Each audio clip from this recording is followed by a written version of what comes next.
देखिए, परमात्मा ने सृष्टि बनाई ताकि जीव नियम पूर्वक चलकर अपना कल्याण कर सके, धर्म अर्थ काम मोक्ष रूपी पुरुषार्थ चतुष्टय को साध सके। और शुरू में हमने समझा कि धर्म करणीय और अकरणीय में भेद करने की शिक्षा है। जितना जितना हम उसको भेद करते चले जाते हैं उतना उतना ही हम सही रास्ते पर चलते चले जाते हैं। और जितना जितना स्वयं उसके ऊपर चलकर जितना जितना दूसरों को जन्माते चले जाते हैं, माने ईश्वर के कार्य में हम सहायक होते चले जाते हैं, उतना ही उतना हम पुण्य के भागी बनते चले जाते हैं।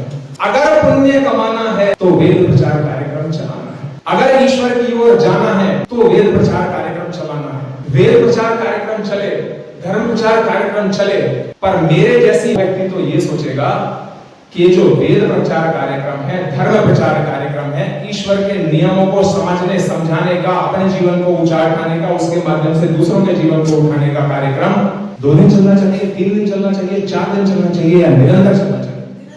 हमको क्या ऐसे उपाय किए जाएं जिनकी वजह से ये कार्यक्रम निरंतर चलते रहे। हमने समझा वेद ज्ञान की सबसे अधिक आवश्यकता युवाओं को।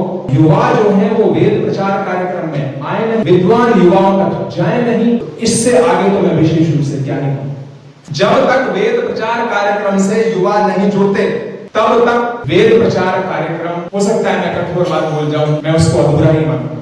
जब तक घर में कोई कार्यक्रम हो रहा हो, उस कार्यक्रम में घर के युवाओं की, घर के बालकों की संगति उसके भीतर ना हो, तब तक उस घर के कार्यक्रम में कोई आनंद नहीं रहता। वैसे ही विद्या के प्रचार का कार्यक्रम अगर युवा वर्ग तक न पहुंचे तब तक उस कार्यक्रम का एक सीमित महत्व, और महत्व सारा का सारा प्रचार का ही है।